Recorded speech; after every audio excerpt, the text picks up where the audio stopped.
We are creatures of desire. What we most desire is meaning. What makes us suffer most is a lack of meaning. The Meaningful Life with Andrew G. Marshall. Marital therapist, author, and communications trainer Andrew G. Marshall invites guests from all walks of life to discuss what makes life meaningful. Hello, I'm Andrew G. Marshall, and welcome to The Meaningful Life. We're available on Apple, Spotify, Podbeam, Amazon Music, and wherever you find your podcasts. Today, I have an important thought to share. You have all the answers. It's one of the foundation ideas beneath therapy and why therapists don't tell you what to do. We believe that not only are you the best judge of your path, but deep down you know which fork to take. Therefore, if we give you the answer, not only can it be the wrong one because we're not you, but you're never going to find your way to your answers. I wouldn't be surprised if you're going something like, yeah, sure. If I have all the answers, why have I reached this dark and unhappy place? And how am I going to reach all those answers? Insert the swear word of your choice. What you need is great questions, what I call curious questions. My witness today on The Meaningful Life has a whole book of them. She is Amanda Deibert, and she is the author of You Already Have the Answers, a gratitude diary which is subtitled 365 Questions to Reveal Your Greatest Strengths. She's also an award-winning television and comic book writer. Her best-known series is DC Superhero Girls. She's on the writing team for He-Man and Masters of the Universe on Netflix. Now, 6 years ago, when you started on this project, would you have believed that you have all the answers? Absolutely not. Title misleading and all. But 6 years ago, I didn't even know what this would be, much less that I would end up coming to the realization that we do already have all the answers. So how did it come about then? It was a bit of an experiment at first, as has been true globally. The last few years have been a kind of difficult, tempestuous time for all of us. In 2016, there was, in the United States where I live, there was a particularly volatile election going on, and everyone was kind of tense. Like, the mood in the nation at large was one of intense emotions, animosity, very choosing sides. I don't know that a lot has changed in the last 6 years on that front, but it was a stressful time. And it was November, as it is now. And in the United States, that's Thanksgiving, which is a holiday with problematic roots, but also a time where we think about gratitude and family and togetherness. So I was kind of in a headspace where I was thinking about the things that I'm grateful for. And I started wondering if there was a way that I could almost trick people into thinking about the things that actually were positive and good in their own lives, but not in the toxic positivity. Everything is fine and we should all be grateful for what we have because somebody else always has it worse. Because while that is often true, I don't find it particularly helpful. I think it's much more real and authentic and I guess nurturing to say, look, life is really hard. We've all gone through extremely difficult things, and many of us are in the middle of extremely difficult things right now. And look at what we've been able to do. Look at what we've survived. Look at the people that we've loved. Look at the people who have shown up for us in incredible ways during those hard times.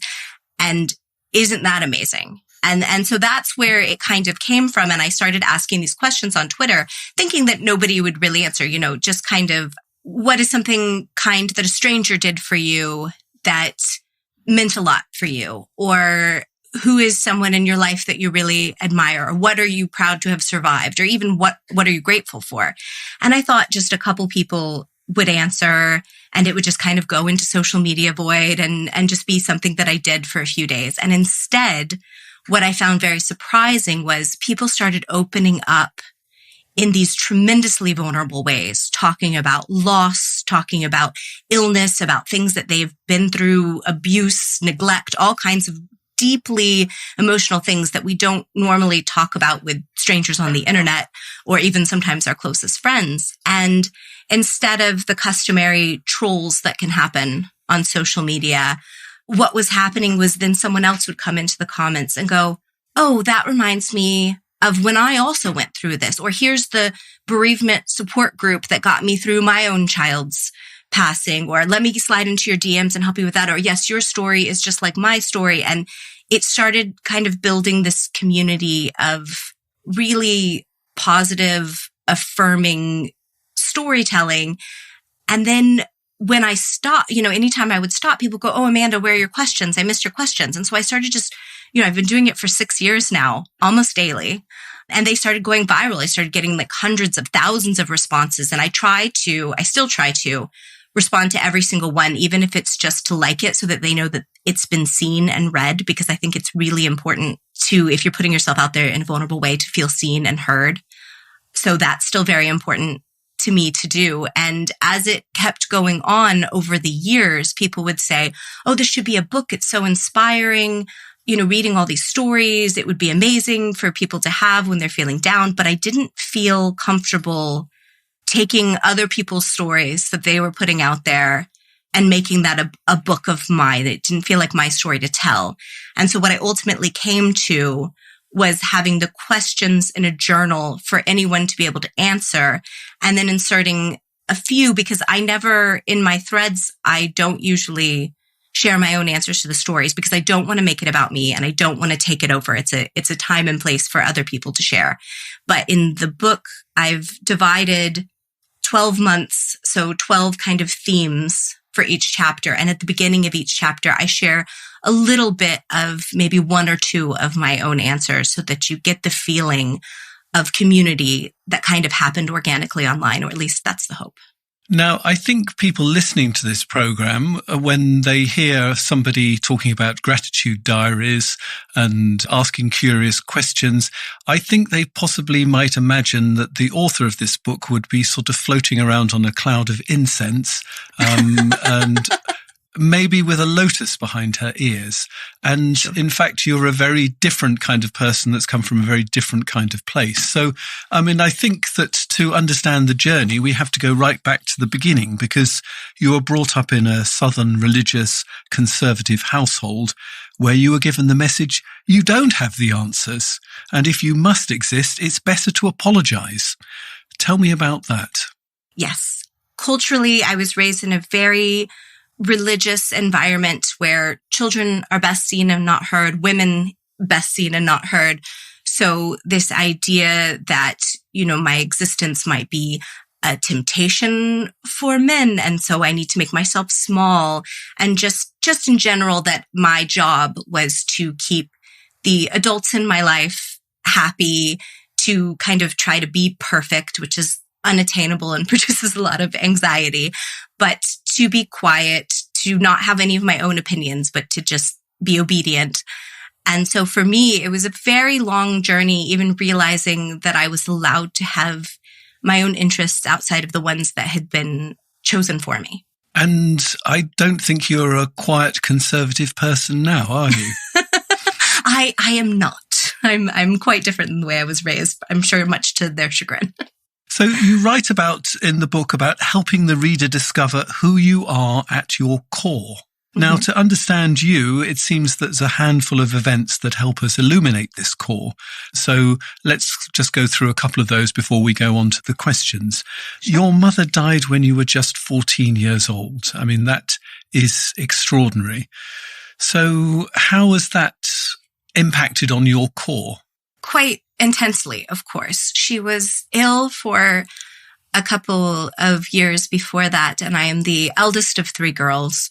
So, as happens often with eldest daughters, I was the person who was relied upon for a lot of the caretaking. Also, we were not an affluent family. We were quite poor, so there wasn't money for additional caretakers. our support. So my job became, I was administering medication to my mother, changing her bedpans, caring for her when she was bedridden, but also caring for my two younger sisters and making sure that dinner was on the table and that their homework was done and that the house was clean. So I had a great deal of responsibility while I was also dealing with the grief of watching my mother slowly die and then her death. And that, I'm still very much a caretaker, which is something that came from it that I like in many ways. It's also something I have to be careful with because it's something that can become too much a part of me if I let it. I can tend to over care for other people and neglect my own self-care, as happens with many of us. And that part of things I like about myself for the most part. I also felt a lot of hyper responsibility for everyone and everything. And that's something that I've kind of tried to grapple with. And then just the loss of a parent at a young age. That's something I've learned. I'm 40 now, and I've found that the grief changes and grows along with me, that there was the grief of the little girl who lost her mother. Then there was the grief when I became a mother myself.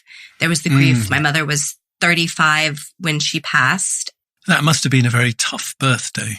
It was. It was hard to reach the age that she was, and kind of, I think I had like this feeling of like doom that entire year, like something would happen and I would also pass at 35. And then again, every year after has been an interesting, kind of fairly new experience of realizing that I'm the older, wiser woman now. Like I'm the one with more age on my face. I'm the one with more life experience. There's not the what would mom have done in this situation, because now I'm the woman who's lived more. And that is a very strange thing to grapple with as well. What is really shocking is that this was not the only loss you were dealing with as a teenager, because at 17 you were separated from your younger sisters that you've been talking about, who are in fact your half-sisters, and I assume you were separated from them by your stepfather. Yes. So your family sort of disappeared. Completely. I never knew my biological father. I had been raised by my stepfather since I was 2. So I lost my mother, I lost my sisters, I lost my stepfather and his family. It was a lot. It was a lot of, I had my mother's parents, my grandparents, fortunately, who I'm still quite close with, and they're both still living. But it was a tremendous amount of loss. Losing my sisters was extremely traumatic for me, especially so close to having lost our mother. And yeah, it was a very unpleasant time. My teen years were not lovely. So here is a curious question for you. What did you learn about yourself in that period? That's a great question. I learned a lot about my own strength. I learned some things that I liked. There was so much out of my control that I dove into schoolwork because I saw that as a potential way out of a rather miserable life, and also as just something I could control. So I managed to work really hard in school and to graduate from high school early and work a job so I could save up to attend university and get a scholarship. And those things, looking back on now, I'm really proud of that girl who took something very traumatic and was dealing with a lot and decided that no one else was going to help her or take care of her, so she needed to take care of herself, and that I did it. That I can take care of myself, that I can get through a hard time, that I am good in a crisis. Those are the things that I've learned about myself that I'm very happy to have learned. And I think you also, I don't know whether you already had it, but you had a great sense of humor, because at 20, you got a call and went on a road trip with a mixtape called Kidnapping a Teenager. Well, it's important to have the good soundtrack mixtape. appropriate. You were a screenwriter even in those early days. For sure. So why were you kidnapping a teenager? Well, as we all do, I came to be very proud of kidnapping a teenager. When I was in school, in university, my freshman year of college, I on spring break, I went with my roommate on a road trip back down to Florida. I was living in North Carolina at the time. So it's about 4 states away, a 12-hour drive for those of you in the UK who maybe don't do 12-hour drives as much as we do in the United States. Only if you get stuck on the M25. But we took a drive down and we kind of did a stakeout where we waited for my sisters to get home from school. At that point, I hadn't seen them in several years and hadn't been allowed any communication. And we saw them and I called them over and I gave them a scarf that had belonged to our mother and some money and my phone number so they would have a way to communicate with me if they ever needed me. And that was about, we went for a short walk. We got to talk for about 30 minutes and that was as much as we had spoken in several years. Then I left, and 2 years later, one of my sisters, the middle sister, Jessica, called me, and she had run away from home. It was not a good home environment for any of us. I lived in it for a while before I was kicked out. Then my sisters were in it, but it was a very unhealthy, very abusive environment. And she had run away and was staying with different friends and wanted to know if she could come live with me. And I said, sure. And then I was like, I'm pretty sure because I'm an adult, if I take you across state lines, that will be considered kidnapping. But if you can get yourself, she was in Florida. I was like, this is a technicality. I'm no legal expert. 20-year-old me was definitely not a legal expert. But my logic was, get yourself to Georgia. You get yourself across that first state line, and then I will just be picking you up when you have run away to Georgia with nowhere to go. And then I will take you home with me to North Carolina. So her boyfriend drove her to Georgia, and my girlfriend at the time and my girlfriend made the mixtape to Kidnap a Teenager. We put it in my car. We drove, picked up Jessica, put all her stuff in my trunk, drove back. I took my Spanish final exam for the semester that morning, and then Jessica was living with me, and my friends really came together and managed to secure like a bed and some furniture and different things so that I could quickly kind of put her up in my apartment. So I think that gives a sense of where you're coming from. It's not just a place of pure yoga retreat sort of kind of stuff. This is grounded in the real world, right, and actually surviving in the real world at whatever can throw at you. And even then, you have all the answers. I think so. So I'm going to pull out one of the questions from your book to ask you, and then I've chosen one that I will answer, so to give people a sense of what's in the book. So how have you grown as a person in the last year, Amanda? Oh, that's a good question. and it's one of your questions as well. I know that's one of the same. I'm like, oh, what a great question. That sounds a little conceited. If I do say so myself. But how I have grown in the past year, this has been an interesting year for me. I just turned 40 a couple of weeks ago, and I am feeling a real sense of self in a new way. I have found that I'm feeling a little less concerned. I still care what other people think about me. I think I always will. But I'm a little more concerned with how I feel about me than I think I ever have been. And I think that's a really good thing. I'm starting to feel more comfortable in my own skin and with making my own choices, and that it's okay for me to dislike something just because I dislike it, or to say no to something because I don't want to do it. I tend to over-involve and overextend myself. And I'm learning how to step back from that a little bit and to do the things that really do matter to me and really feel meaningful and fulfilling, or like good for my family, good for myself, good for my friends, and letting go a lot of the other things that just kind of feel like societal noise. And so I'm excited to see where that takes me from here. Because in a sense, that's all about answering one of the most crucial questions at 40, which is, who am I? And what are my values, as opposed to what are society's values, our mothers or our great-grandmother's values or whatever. It's what are my values?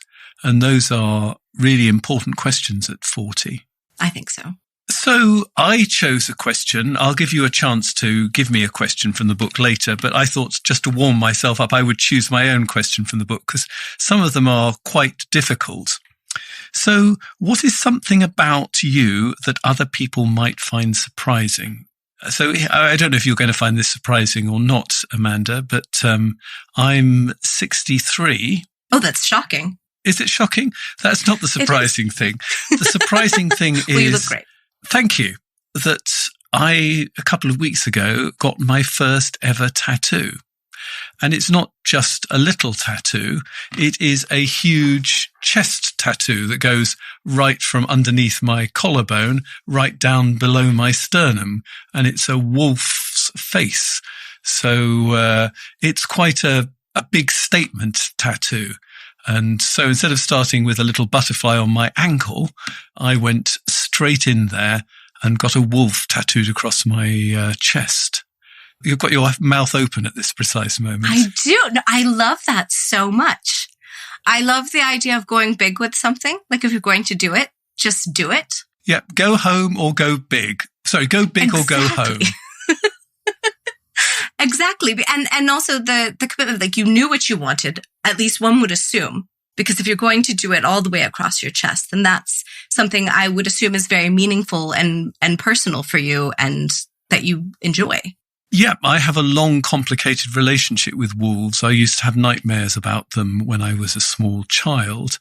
And it's something about becoming an adult. And I mean, in comparison with you, I'm very fortunate because I lost my mother when I was about 57 and I lost my father last year. So it's just about the first anniversary. And that's hard. There's something about a wolf being a pack animal that the message is that the tribe is there to look after you, even if your parents aren't. So it's a reminder when I look in the mirror that, you know, I'm not alone. And I wouldn't be at all surprised if that idea of the tribe rather than the family is something that you've probably thought about as well. Very much so. I love that idea. That's quite beautiful. And I'm very sorry about your parents because I think that at any age, that is an incredibly difficult loss, especially when you've lost both. It's a different stage of life that I don't think anyone can understand until it happens. So I am sorry for that. But yes, the tribe is something that resonates with me for sure. So you have a section where you encourage people to look for helpers. Why is this important? Well, I think you touched on it a little bit with the tribe versus family. You know, for me, I know in my own life, if it weren't for people around me, sometimes strangers, sometimes friends, I don't know that I could have survived just on my own. This idea of lone wolf is quite sexy in a film, but is a little bit harder to live in real life. And so I think too that on an individual level, one-on-one, most people are willing to look out for each other, to help each other. I think sometimes when we get into mass situations, that can go a little sideways more easily. But, you know, if you're alone with someone and they need help, most people will respond. Most people will offer help or comfort in some way, or at least that is something that I've seen to be true in my own life. So here's another question from your book for you. What is something kind a stranger has done for you? This is a question that I fortunately have multiple answers to. I'll share the one that I shared in my book, which is when I was young and my mother was first getting sick, but we didn't know that she had cancer yet. So I was probably 10 or 11. And she was just having very intense pain that we didn't know what the source was. And because we didn't have health insurance, this is another fun American situation, they would take her to the emergency room sometime, but there wasn't a lot of follow-up or visits to the doctor because we couldn't afford it. And at one point, we had to take my mother to the emergency room when we were going back from a family weekend away. And my stepfather took my mother in, and my sisters were asleep in the car, and I was watching them. So I was just sitting in a hot van in Central Florida with the doors open so that we wouldn't get overheated. And I started crying because I didn't know what was wrong with my mom. I was afraid she was going to die. I was alone. And this woman walked out of the hospital to smoke a cigarette, obviously very concerned about whoever she was there visiting in the hospital. But she saw me crying and she called me over and I was distraught enough that I ignored the idea of stranger danger and walked up to this woman who was just smoking a cigarette and kept an eye on the car where I was watching my sisters and talking to her. And she asked me what was going on. And I told her that I was worried about my mom. And she told me that she was also worried about someone. And then she just sat with me for a little while and was someone who was just with me while I was upset until I calmed down. And then, I finished breathing in her secondhand smoke and she went back into the hospital and I never saw her again. And I don't know her name. And I went back in with my sisters. And it was just one of those moments that she probably doesn't even remember, but stood out to me because I was alone and scared. And she just offered to be there. And that was all. And I think if we stop and think, we've all got people in our lives who fit into that category. And we're grateful at the time and then we sort of let it pass by and we don't remember it. So actually being asked that question and writing it down and telling it does feel very powerful to me. I think so. So to give some more examples of questions, because I'm delving into your book and pulling out questions for you, it feels only fair that you can dive into your book and pull out a question for me. So I'm feeling a bit nervous, but what have you got for me? I have a favorite question. And actually, the one you just asked me is one of my favorites. But I have a favorite question, and it is, what is something you are proud to have survived? Ooh, that one is a very easy one to answer. What I'm proud to have survived is the death of my partner when I was 37, I think it was. Yes, 37. And interestingly enough, that also ties in with when you were talking about a helper. I was thinking about that because in this hospital, there was a nurse whose name was Martina, and she became a particular friend to Tom, my partner. And the night he was dying, she'd left a message with the team that were doing the night duty saying that if I wanted company, that I could say so and they would call her and she would come back into the hospital and sit with me at the very end, which she did.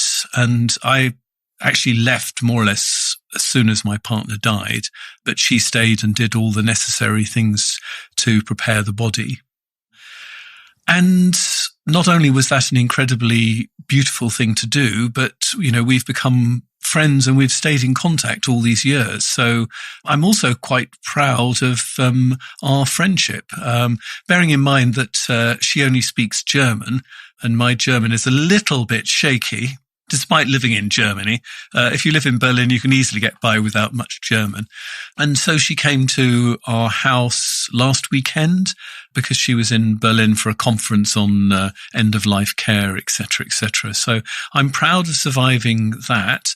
And, when you talk about somebody who was a helper, that was most definitely going beyond the call of duty. And in fact, it was probably against the rules as well, but is something I will be eternally grateful for. I'm so sorry that you went through that. And that is a beautiful and sad beginning to a friendship. But I'm so glad she was there. So there are various other sections, like there's questions on love.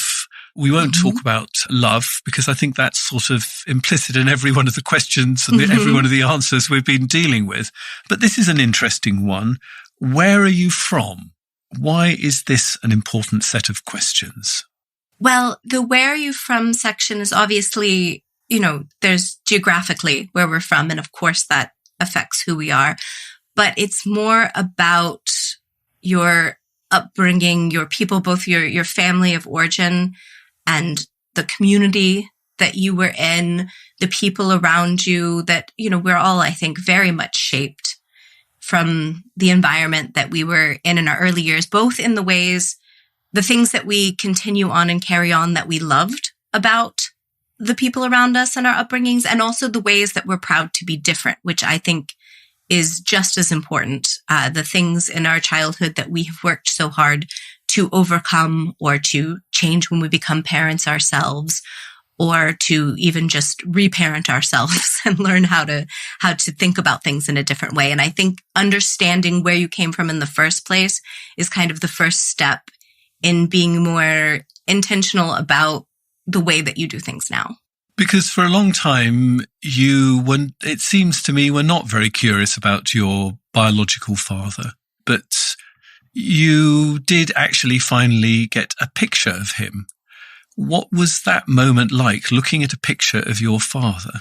You know, that was fairly recent for me. That was at the end of 2019, was the first time that I'd ever seen what he looked like. My mother broke up with him before I was born and destroyed all the photos and communication and didn't allow me to have any communication with him or him to have any communication with me. Which, given the background, was sort of half understandable, wasn't it? You better explain the background to us. So the background is one of the things maybe that people would be surprised to learn about me is that that I came into being as the result of a prison break. So my mother was a university student. She answered an ad in her school newspaper for an inmate who was looking for a pen pal. She started writing letters to this man who is in prison and even went to visit him once. And the letters became kind of romantic in nature. And they were writing each other kind of these love letters. And then this inmate who is my father, he escaped from prison.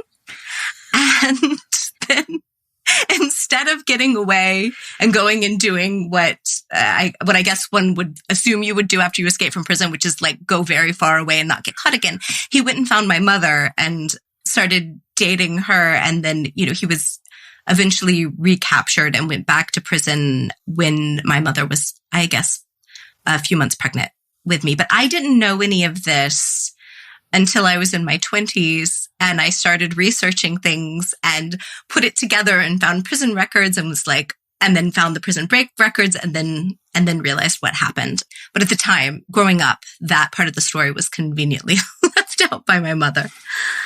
But yes, because of that, I was never in any communication with my father or any of his family. And then in 2019, through a series of events, actually another social media message that I put out that led me down a rabbit hole, that led me to Ancestry.com, that led me to some birth records. I found two of my father's sisters who are still living and sent them the very awkward Facebook message. It was like, hi, I don't even know if you know I exist or anything about me, but I think I might be your niece, which is, you know, just a great opening line. But eventually they, you know, we talked and they did realize that I was who I said I was. And then one of my aunts sent me some photos of my father, which was the first time I got to see him. And what was it like looking at that photograph? It was really surprising. Because he passed away when I was, I guess, in my early 20s. I mean, I didn't know that at the time either, but so I never got the experience of meeting him or talking to him, but seeing the picture, it was strange to me, and I guess it shouldn't have been, but it was strange to me how much I look like him. I look so much like my mother and my mother's side of the family that it had never occurred to me that I would also look a lot like my father and my father's side of the family. So that was the first striking thing, was the familiarity of the face that I had never seen. And it was just interesting. You know, you have this like kind of blank image of someone, and then to finally have like a real person, it made him feel more real to me, which was interesting and sad. And how does that change the idea of where you're from? Well, I guess in good and bad ways, it kills some of the fantasy. This idea, especially as a young girl who didn't know my father, there were kind of like all these mythic possibilities, as opposed to a real person who was a real person who has real family, real good characteristics and bad. So it's kind of grounding in a way to just know where I come from. And then there's also, you know, some medical questions I was able to answer about family history that I'm just appreciative of, as for myself and also for my child. So you also talk about trailblazers. These are people you meet through art, literature, or they might be a real person. So here's one that I've pulled out of that section. A person who opened the door for you. Any thoughts about that? There's many, both in a personal and a broad sense. I will say that I remember quite vividly when I was a young teenager and Ellen DeGeneres came out publicly on television as a lesbian. And at the time, I wasn't even sure or aware of my own orientation. I had been raised in a community where that was not presented as an option. It was definitely a sin and something that was talked about in a very negative light. And I saw this woman being open and honest about who she was, who had everything to lose and for a while did lose quite a lot. But also somebody that I had seen everyone around me like and enjoy and had watched them enjoy her television show and enjoy her in films, and just kind of having this real person who wasn't evil or scary or any of the things that being a lesbian had been presented to me as, and realizing that it could just be a real person who was a whole person who was dealing with a society that wasn't necessarily ready to accept all of them. And I think in a lot of ways, it was the first time I started thinking about the potential for myself to just be a fully integrated person and go on. And, I am a woman who is a lesbian who works in entertainment.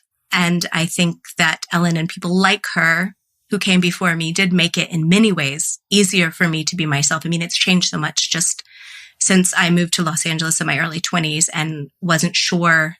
At the time I was an actress and I wasn't sure whether to be out or not. And it was something I grappled with for many years. And now I feel so fortunate that I am just out and who I am. And it is okay for me to be a married woman and a mother and have a career.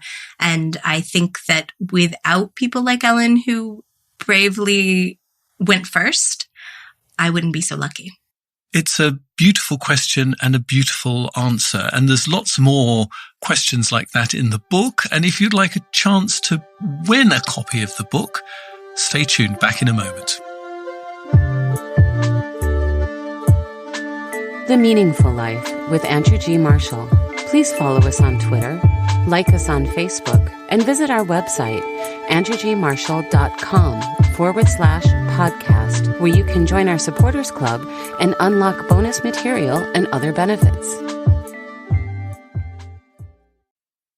How can I help you have a better relationship? There's nothing I like better than talking to some of the world's top sex and relationship experts. It helps me learn and grow, and that's why I've started this podcast. But what makes my life meaningful is writing and teaching. That's why I've written 20 books on relationships, which have been translated into 20 languages. They fall into two categories. Firstly, improve your relationships. In this category, I'd like to recommend Happy Couple Handbook, Powerful Love Hacks for a Successful Relationship. I cover constructive arguing, be a better listener, use carrots rather than sticks, and how to forgive and move on. In the second category, which is called Rescue Your Relationship, I have books like I Love You But I'm Not in Love with You, my international bestseller, Can We Start Again? 50 Questions to Fall Back in Love, My Wife Doesn't Love Me Anymore, and My Husband Doesn't Love Me Anymore and He's Texting Someone Else. You can find out more about these books, along with details about how to get involved with the show and send in your question to be discussed with my guests at my website, www.andrewgmarshall.com.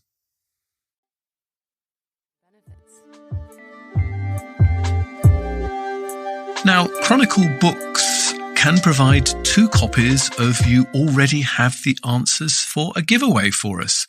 Due to the cost of posting, the competition is only open to residents of the US or the UK. The closing date is Thursday, the 15th of December, and we'll notify the winners on the next day, and we'll ask for your address then. So the competition question is, and it's another curious question, tell us. What have you learned and put into action from the meaningful life? So what have you learned and put into action from the meaningful life? So here's how to enter. Go to my website, www.andrewgmarshall.com/podcasts. Scroll down until you get to Get Involved, and there's a box there. Actually, by the way, while you're there, sign up for the newsletter. It's full of interesting articles like minor irritations that can ruin your marriage and how to guard against them. So I think you'll find that interesting.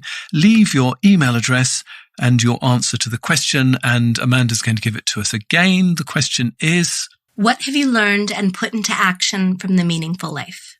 Great. And also, while you're there, you might like to submit us a question for me to discuss with my witnesses on the meaningful life. And this is one that's been sent in by a guy. Lots of people will be thinking in terms of a fresh start, a reset, resolutions to help change life for the better. New Year always feels like a gift in terms of an opportunity for a refresh and a change in focus. How can I leverage on that? How can I use the New Year opportunity as a fillip to change for the better, to work towards a more conscious and meaningful life? What key things do I need to look at on terms of getting out of old familiar patterns to grow, to develop, and to be happier, and to be a better husband, brother, son, friend, and so on? I know the show addresses these issues in one way or another through all the episodes to date, but New Year does seem to present an opportunity to start again. This idea struck me this morning during some journaling, and I thought of the podcast in terms of inspiration, but I couldn't find one that matched this issue on the show to date. So, as we're heading into the new year, Amanda, any thoughts on how to leverage this forthcoming time of the year into something that's going to be meaningful for the next year?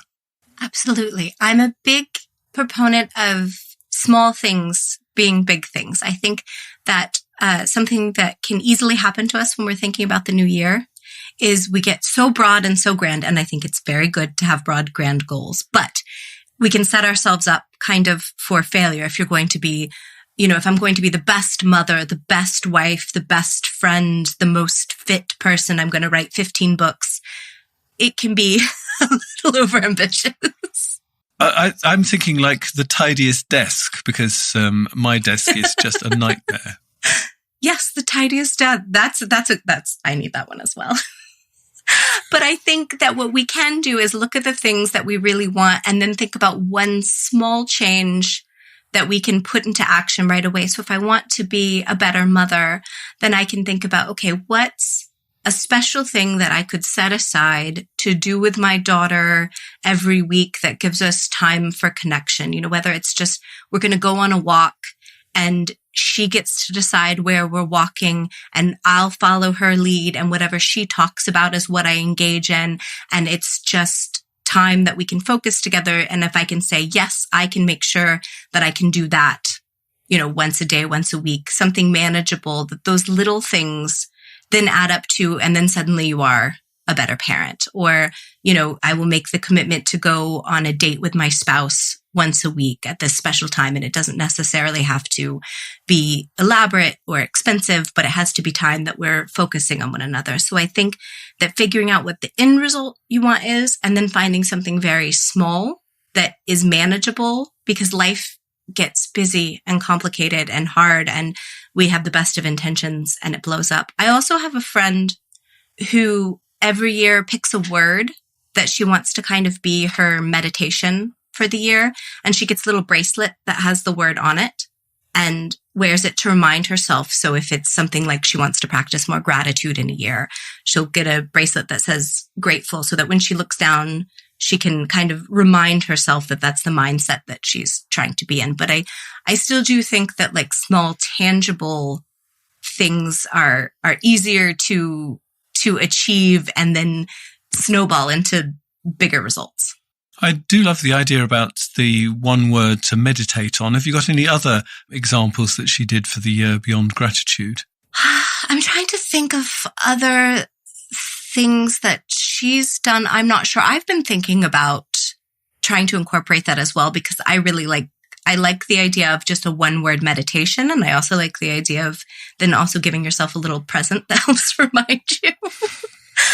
So I think, it could be things like, for me, I think, for example, maybe a word like curious, or a little phrase like ask questions or something, to remind ourselves that we don't have to just like jump into action, that we can step back, that we can ask questions, that we can make sure we're aware, that we're being more mindful of listening to other people. I think there's a lot of single words that we could use to remind ourselves of our priorities, and even maybe a word that does remind you to keep your priorities in check. If you do want more time with your family, then maybe that's your word.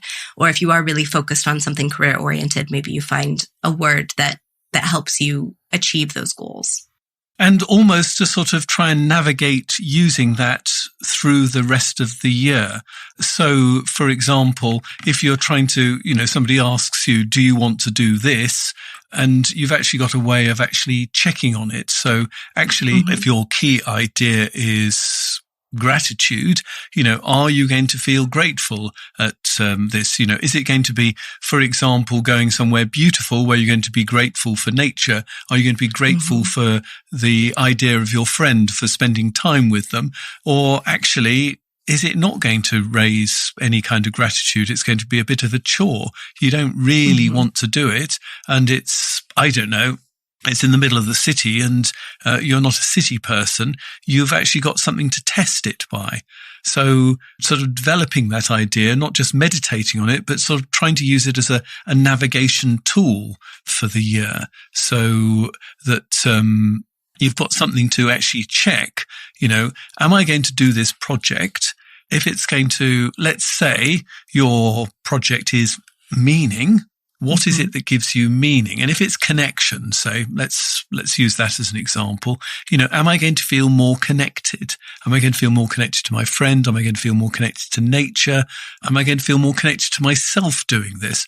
And actually, if it's just going to be cold, wet and nasty, the answer is probably not.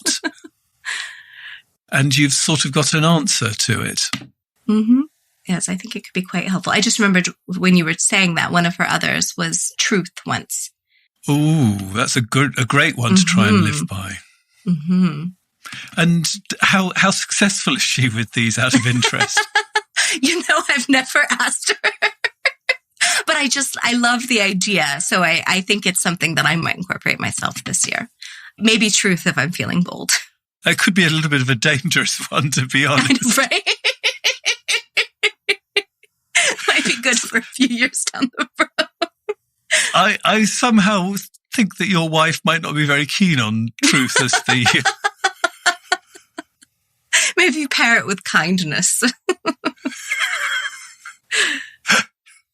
Oh, dear. So, what have you learnt, do you think, from actually putting 365 days worth of questions together? I've learned very interestingly that we really do have a lot of stories. We really do have a lot of life lessons that we've already learned and things that we know, because when I was approaching it, I knew, because I'd been doing this for 6 years, that coming up with questions wouldn't be that difficult for me, because it's something that I've been honing and practicing and doing for a long time. But still, you think about 365 questions, and there was a worry that maybe it would get repetitive, that maybe, the kind of answers that it would produce would feel repetitive. And then what I learned in really delving into it is that they're not. And even answers that are similar, or questions that are similar, on different days and a different headspace with different things going on in your life. And I'm sure that you understand this from a therapist side of things, that the answers can be quite different, even from day to day, from hour to hour. And I think that's what I've really learned, is like, there's so much within us that we have to share, even with ourselves, that there is to learn. And that's been kind of the lovely part of this. You have all the answers already. So I've got one big question to ask you. As a witness on The Meaningful Life, what makes your life meaningful? Well, I have the personal answer, and then I have the broad answer. And my personal answer for me is motherhood.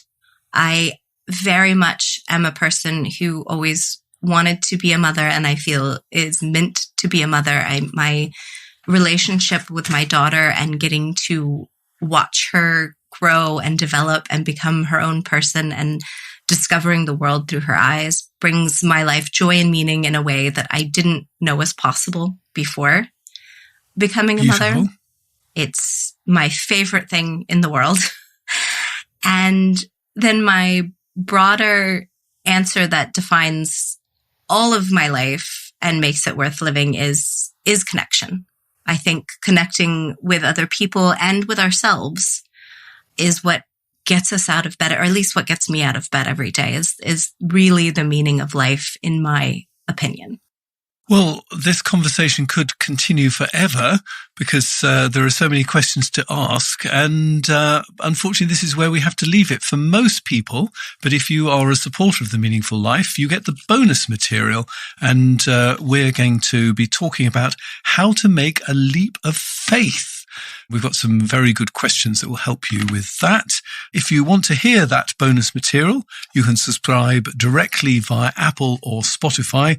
We're also available on Amazon Music. If you want to become a supporter of The Meaningful Life, here are the details. You've been listening to The Meaningful Life with Andrew G. Marshall. You can follow Andrew on Twitter, like him on Facebook, and please leave a review wherever you consume your podcasts. Making, editing, and distributing The Meaningful Life comes with substantial costs, and we'd like to ask for your help. Visit our website, andrewgmarshall.com/podcast, where you can join our supporters club and unlock bonus material for every program, send in a letter to be discussed by Andrew and his guests, and join a community of other people seeking to make their life meaningful. At the gold level, you get even more benefits.